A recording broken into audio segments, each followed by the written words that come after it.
everyone and welcome again. This time's topic is about drama of the Renaissance. First of all, let's start by a historical background. The Renaissance is one of the widely acknowledged periods in the European history and civilization.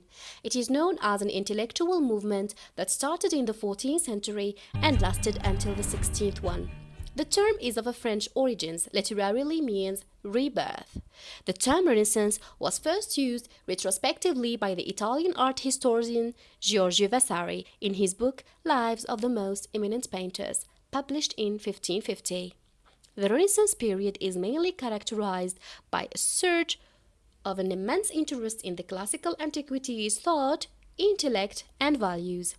Italy, in fact, is the cradle of the Renaissance, and from Italy it spread to the other European countries. Actually, it's important to explain why the Renaissance began in Florence and not elsewhere in Italy. Scholars had observed many characteristics unique to Florence's cultural life, and that is what might have caused this movement. Others emphasized the role of the Medici, a banking family and later ducal ruling house, in patronizing and activating arts. Lorenzo de' Medici played the role of a catalyst for a huge amount of artworks. He used to encourage the men of his country to commission works from Leonardo da Vinci, Sandro Botticelli, and Michelangelo. They were the leading artists of Florence. The Renaissance brought with it revolutionary advancements and changes in science, literature, and arts.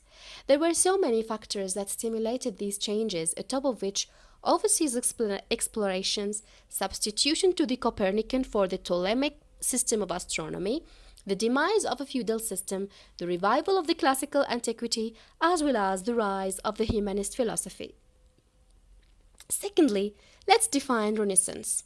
It is during this period that people started to boldly share their ideas and think outside the box. They defied religious verdict and ideology through confronting the church and discerning its deceptive nature.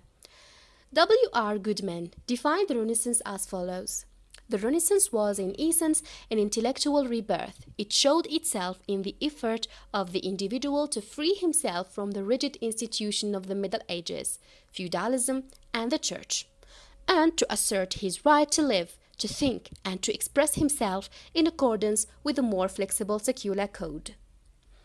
Indeed, relying on Goodman's definition, the Renaissance freed the human mind from the constraints of religion.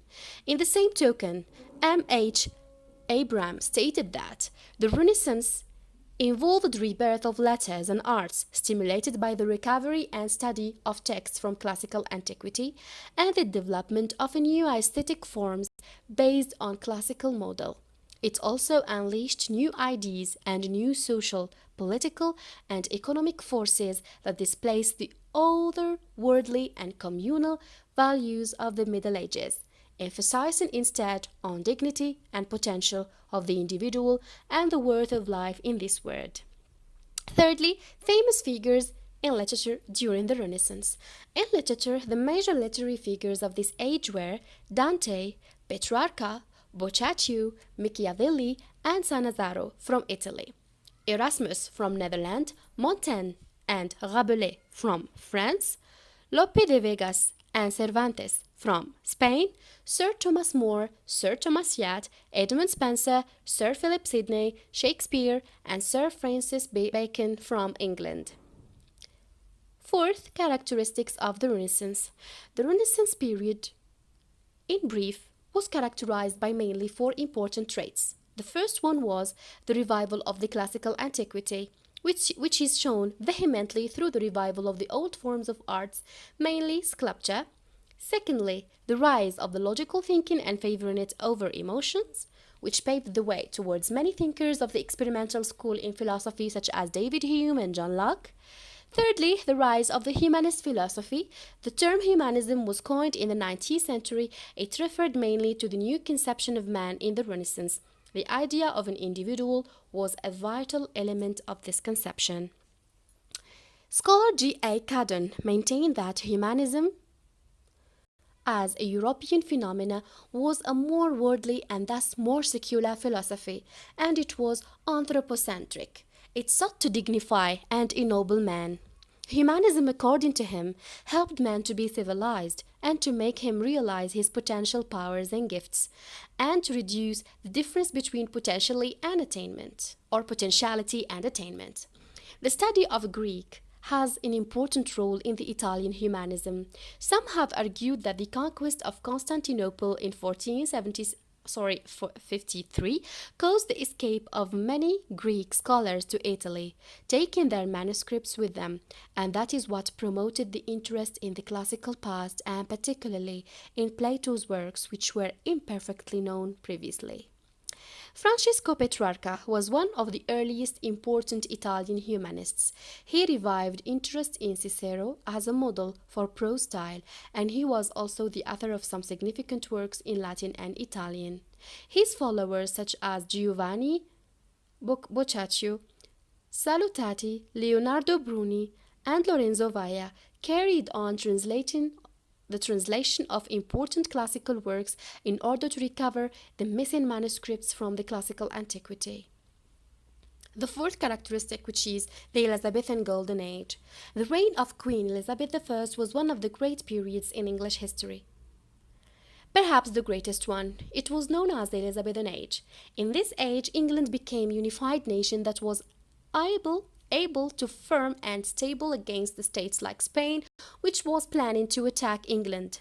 It was an age of a great and famous man, of explorations and discoveries, of poetry and music, of revival and learning, and above all, mature drama. English drama reached its climax, a height which has never been surpassed. The chief literary glory of the great Elizabethan age was its drama, but even before, several plays appeared, which showed that a great development had taken place. Now we move to the main interest of this video, which is the Elizabethan drama. Elizabethan drama was primarily influenced by three elements: the native tradition, the Latin and Italian drama. These elements could be found in almost every Elizabethan play. The mystery, miracle, morality, and interlude represented the development of the native tradition. Seneca was the model for tragedy, and Plautus and Trennes supplied the hinterland suggestions for comedy. English tragedy in particular was not developed out of liturgical plays, but from Seneca's models.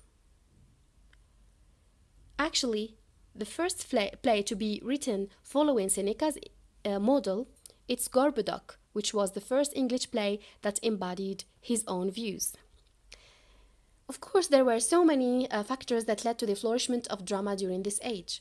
Perhaps the most important one is the social welfare people lived in, which allowed them to enjoy entertaining spectacles of drama, the Queen's personal interest and appreciation for art, especially drama, the rise of acting companies and acting as a profession. The playwrights were mostly writing their plays, and their royal patronage, which made them productive.